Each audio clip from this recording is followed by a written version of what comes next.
कधी कधी गाव खूप शांत दिसतं, पण त्या शांततेच्या आड एक धोकादायक वास्तव हळूच आकार घेत असतं. कराड तालुक्यातील पाचपुतेवाडी अवघी सुमारे 400 लोकसंख्या असलेलं एक साधंसं शांत गाव. काही दिवसांपूर्वी याच गावात MD म्हणजेच मेफेड्रॉन या अत्यंत धोकादायक अंमली पदार्थ तयार करणाऱ्या ठिकाणावर अचानक कारवाई झाली. आणि तेव्हा एक प्रश्न सर्वांच्याच मनात उभा राहिला. हे सगळं अचानक घडलं होतं का? की संकेत स्पष्ट दिसत असतानाही आपण दुर्लक्ष केलं? हे वेळीच थांबवता आलं असतं का, जर आपण थोडे अधिक जागरूक असतो तर? आज अंमली पदार्थ तयार करणारे गुन्हेगार मोठ्या शहरांपुरते मर्यादित राहिलेले नाहीत. ते आता दुर्गम भागामध्ये, रिकाम्या शेडमध्ये, रानातील खोल्यांमध्ये, ओसाड वस्त्यांमध्ये, अगदी जनावरांच्या गोठ्यांमध्येही आपले अड्डे उभारत आहेत.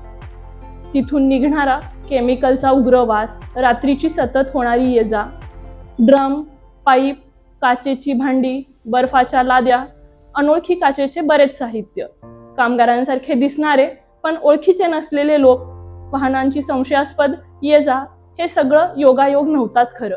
ते संकेत होते, पण वेळ निघून गेली. आणि लक्षात ठेवा, हे ड्रग्ज इथेच थांबत नाहीत.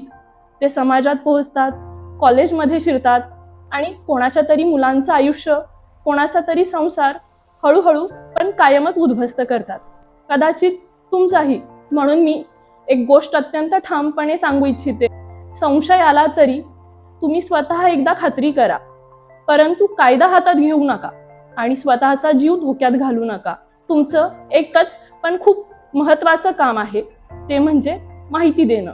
जवळचं पोलीस स्टेशन, 112 टोल फ्री आपत्कालीन क्रमांक, पोलिसांचा अधिकृत व्हॉट्सअप नंबर.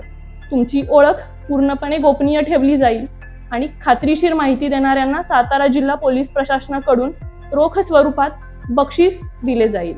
पोलीस कारवाई करतात, पण माहिती समाज देतो.